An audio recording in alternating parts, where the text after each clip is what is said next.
Y Juan Pablo, en estas revelaciones que ha puesto en evidencia Mauricio, usted con ese roscrograma, incluso con documentos, con los contratos, todos se los hemos pasado al secretario de Transparencia de la Presidencia de la República, Andrés Hidárraga, y él está pendiente del caso. Por eso quiero saludarlo de una vez. ¿Cómo está, secretario? Hola, Andrea, un saludo para ti, a Mauricio, Juan Pablo y a Paula, a toda la audiencia. ¿Cómo están? Bien, pues preocupados por lo que estaba sucediendo en Norte de Santander, pero queremos saber desde su despacho si usted ha tenido la oportunidad de revisar estas denuncias y qué impresión le deja. Recibimos los reportes que fueron públicos inicialmente, pero también nos llegaron por otros canales de comunicación desde el lunes. Pues encontramos varios elementos. Primero, esto relacionado con el contrato, el interadministrativo 03, donde efectivamente pues sí nos resulta bastante sospechoso. Primero, el único proponente, que fue una cuestión permanente y no excepcional, como lo entendemos, hizo público el gobernador en su momento, pero también donde uno no comprende cómo o qué consideración técnica tuvieron para poder elegir una oferta que estuvo por encima de las demás en términos de precio. Finalmente hay algo que me parece muy importante resaltar, Andrea, Juan Pablo, Mauricio, y es esto relacionado con el conflicto de interés.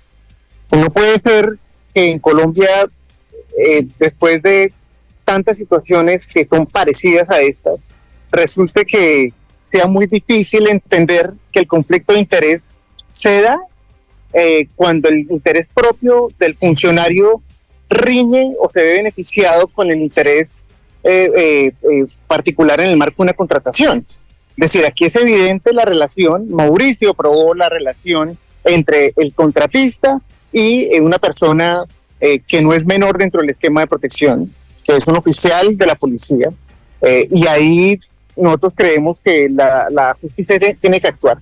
Nosotros ya hablé con el inspector general de la policía, con el general Triana, para que verificara esas situaciones, en particular con la función que está llevando a cabo este mayor.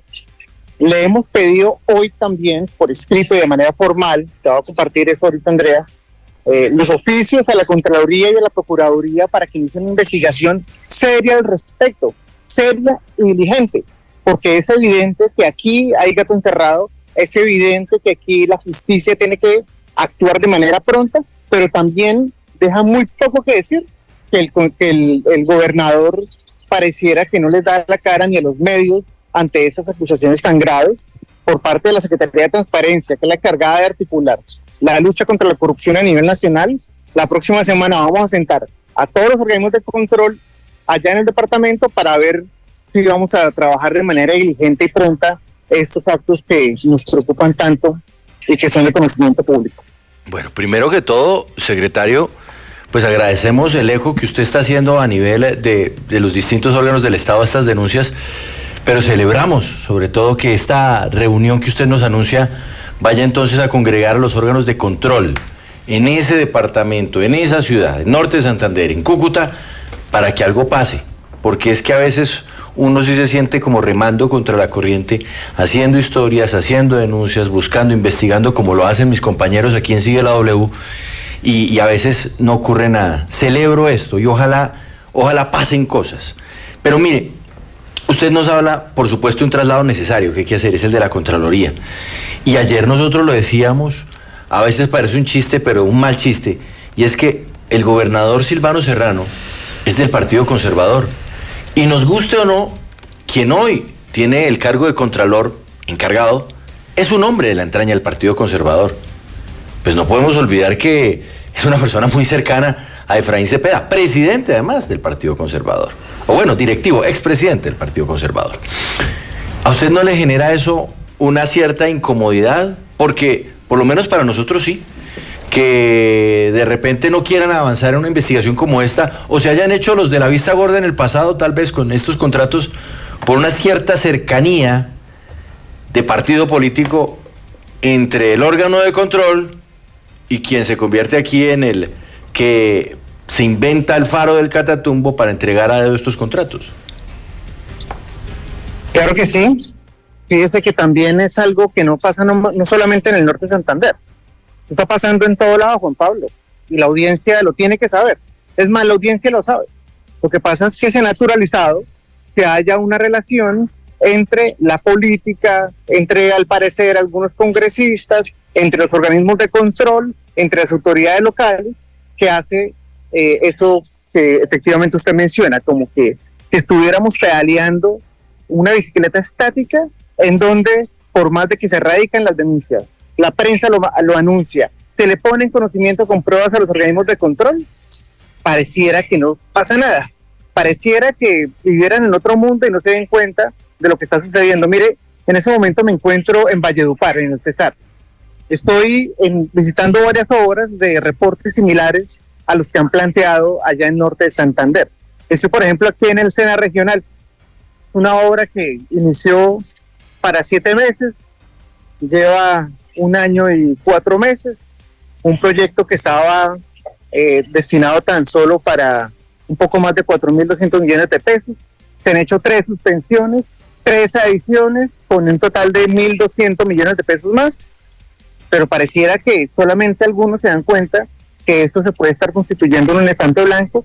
Vamos a seguir buscando otras vías con recursos de la paz que están altamente comprometidos, pero buscando esto que usted está mencionando en norte de Santander, Juan Pablo, y es la relación entre los clanes políticos, los dueños de los votos y las obras públicas. Eso es algo que es evidente y la presidencia de la República está encargada de ir adelante con esto, porque no, de verdad, Juan Pablo, que esto ya raya la indignación. Esto ya nos toca a todos. Coincide que estamos en elecciones, pero de nuevo es un llamado a los organismos de control para que hagan algo, para que cumplan su función. Que mire, Mauricio, dentro de eso que está señalando también el secretario de Transparencia, ¿usted se acuerda de esa reforma que impulsaron en la Contraloría, que terminó creando 3 gerentes departamentales de la Contraloría, supuestamente para que ayudaran a vigilar en las regiones? Y al final esas gerencias, ¿en qué terminaron? Pues repartiéndoselas a los mismos políticos. ¿Para qué? Para que no hagan nada. Sí, eso es lo que pasa.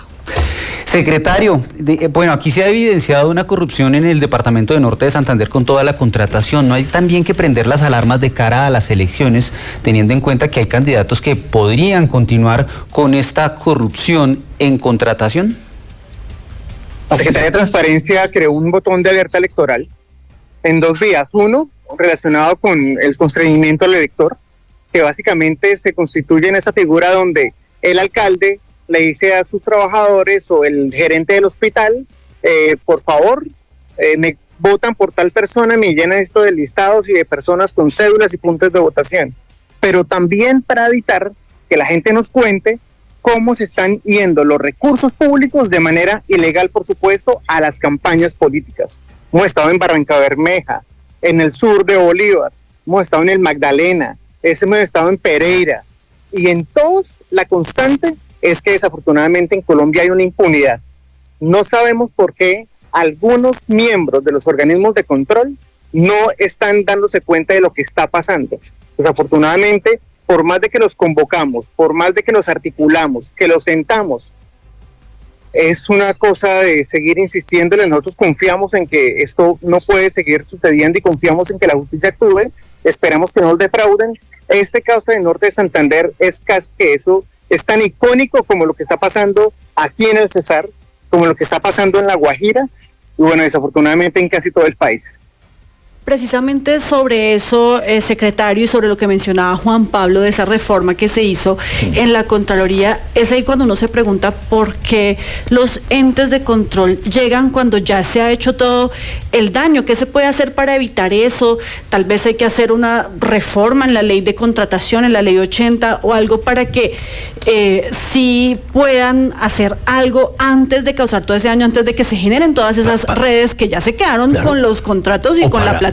O perdóneme, Paola, me le corrincho su pregunta, o para acabar con estos contrataderos. Sí, porque además, pues vimos cómo en su momento el excontralor Carlos Felipe Córdoba, pues sacó pecho diciendo que él había hecho aprobar el control concomitante, pero pues eso funcionó o no funcionó.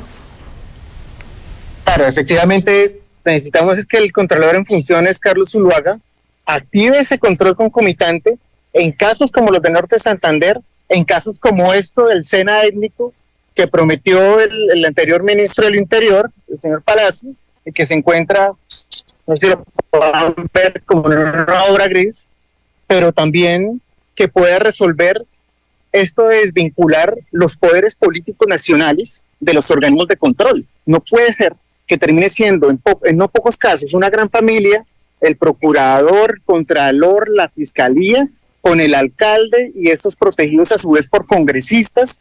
Esa es la raíz estructural del problema, que hoy no tenemos en verdad una manera donde se brinde autonomía, porque terminan las personas encargadas de hacer los controles dominadas, determinadas en su accionar de otros políticos, como pueden ser en ocasiones algunos congresistas, lo cual nos parece completamente desafortunado. Relación a la actuación de las autoridades de control, que en algunos casos pues también están cooptadas, pero lo que le mencionaba Juan Pablo, tal vez desde el gobierno se puede impulsar alguna reforma para acabar con esos contrataderos que no solamente en Norte de Santander, sino en otras partes del país le están haciendo el quite a la ley 80 y pues por ahí se está desangrando todas las regiones en Colombia prácticamente. Claro, están evadiendo la ley 80, por ejemplo, estamos detrás de unos casos en Pereira, donde al parecer el mecanismo que utilizaron fue la emergencia invernal, emergencia para todo, y así evadir la ley 80. Yo sí creo que hay que tomar algunas medidas que incluso desde Palacio estamos verificando hace algunos meses, en torno a el discurso eterno de los pliegos tipo, que no se está ejecutando en algunos lugares, pero que es insuficiente cuando, por ejemplo, las corporaciones autónomas regionales, estas empresas como la del Faro del Catatumbo, u otras empresas como los fondos mixtos, en el caso de los recursos de la paz, evaden la ley 80 y sobre ellos yo creo que hay que acabar con esos regímenes especiales. Eso es, digamos, la principal propuesta. No podemos continuar con regímenes especiales que solamente están facilitando evadir la ley 80 y asumir de manera directa las contrataciones, con algo peor, y es que las denuncias de la gente, de ustedes los periodistas, nos dan cuenta de que no solamente les basta con no generar unas condiciones para la pluralidad de oferentes, sino que además de eso están ahí las relaciones familiares, los conflictos de intereses, de nuevo, Norte de Santander, en el Cesar, en el Atlántico. Es decir, es una cantidad de departamentos que de verdad no se salva ninguno. Yo creo que pasa la propuesta en suma por acabar con estos regímenes especiales que tanto daño le están haciendo a la transparencia en Colombia.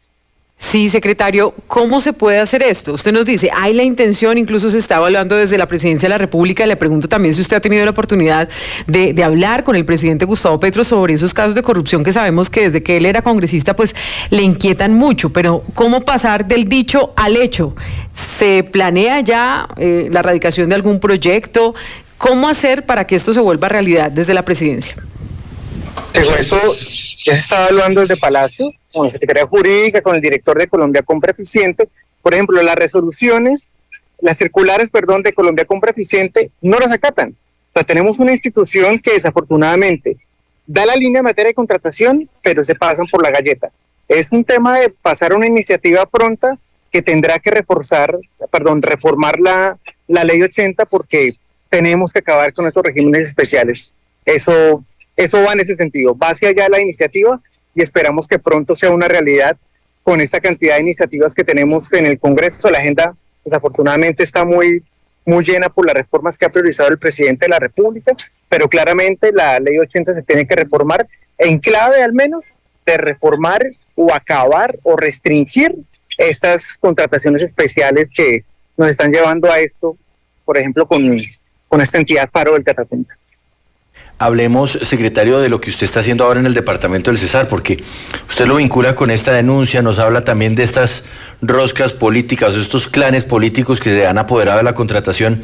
¿Qué es lo que usted está encontrando allí en el departamento del Cesar? ¿Hacia dónde apunta esa indagación y la denuncia que seguramente usted luego estará presentando? La verdad es que el tiempo no me dio hoy para hacerlo. Incluso iba a hablar con Andrea para presentarles una situación vinculada a recursos de la paz en el Cesar, unas vías que ya tenemos una certeza en torno a que no están avanzando, son los recursos que estamos evitando se pierdan, pero estamos buscando los vínculos entre los contratistas, el contratista, un señor de apellido Cuello en el Cesar, si tiene vínculos con las clases políticas aquí en el Cesar y qué tiene que ver eso con el fondo mixto del Valle, que está pasándose la ley 80, destinando los recursos de la paz sin control alguno. Entonces estoy en eso, pero también aquí en Valledupar entonces me encuentro con otra serie de denuncias, con esta escena étnico, con una estación de bomberos que acabo de venir de allá, con un paseo del río que al parecer sí se encuentra bien en ejecución, pero lo que estamos rastreando es si efectivamente hay vínculos entre familiares de dirigentes políticos, de mandatarios actuales y esos contratistas. Ahí yo creo que está el cuide el asunto. Yo les prometo y les podría proponer que nos viéramos la próxima semana más tardar, si no yo me contactaré con ustedes para que tan pronto sepan, les pueda dar incluso la exclusiva de qué pasó con los recursos de la paz, de 4 vías en el Cesar y los vínculos al parecer entre contratistas, mandatarios y clanes políticos en el caso del departamento del Cesar. Usted, Mauricio, otra vez el Fondo Mixto del Valle, Claro. que es junto con Impretix uno de los contrataderos favoritos de los políticos de ciertos partidos, porque además esa es otra cosa que hay que señalar, Andrea. Sí. Y es que pareciera que algunos partidos políticos como que se casan o sostienen unas relaciones ahí un poco extrañas, muy cercanas, eso sí, con algunos de estas oficinas que son mixtas o que son empresas comerciales industriales del Estado, a través de las cuales entonces hacen la vuelta Sí. para saltarse las normas de contratación. Es que es evidente cuando uno pone la lupa como Mauricio en los contratos de Norte de Santander, secretario, uno se da cuenta ahí que entonces aparece el familiar del escolta, del gobernador, el ahijado del exgobernador William Villamizar, y uno se da cuenta que todo está conectado con todo. Eso no es gratuito, tanta fortuna en la contratación.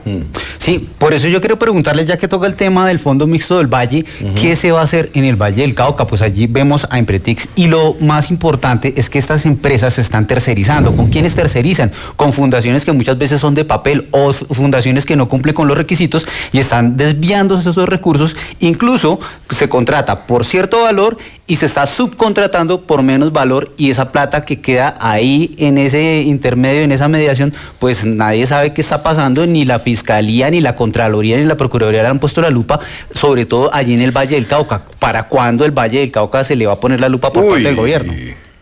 No solamente por eso es el Valle del Cauca y es el Fondo Mixto y esta empresa, sino que desde ahí lo que hemos encontrado y que estamos terminando de verificar es que efectivamente no solamente se le ha venido dando contratación en algunos casos a empresas que no tienen la experiencia ni la idoneidad, sino en otros casos estamos hablando prácticamente un fenómeno de carterización de la contratación de fondos locales, de alcaldías municipales, de gobernaciones o de fondos de la paz. Y eso también ya lo hemos venido hablando. Desafortunadamente, por ejemplo, el mecanismo de seguimiento a los recursos de la paz es insuficiente, es muy débil, porque si no, no pasaría lo que está pasando. Y el fenómeno como tal de Valle del Cauca, sabemos que la Fiscalía ya tiene noticias criminales aperturadas, está avanzando. Nosotros desde la presidencia estamos poniéndole el ojo en particular al manejo de los recursos de la paz y los vínculos entre políticos que al parecer se han venido apropiando a través de contratistas, de familiares de estos recursos. El secretario de Transparencia de la Presidencia de la República, Andrés Hidárraga, gracias por ponerle la lupa a estas denuncias de Sigue la W, y quedamos pendientes de lo que usted ha encontrado sobre el Fondo para la Paz. Gracias. Sí, muchísimas gracias. Bueno, vamos a hacer una pausa en segundos, nos vamos a ir a hablar con un experto sobre estos ciberataques que tienen paralizado, imagínense, el sistema judicial colombiano, tiene paralizada la labor de la Superintendencia de Salud, imagínense con todo lo que hay allí, tienen paralizada una cantidad gigantesca de oficinas del orden nacional, porque además hubo otros servidores que sencillamente se hicieron apagar para evitar que el ciberataque pudiera hacerse mucho más amplio.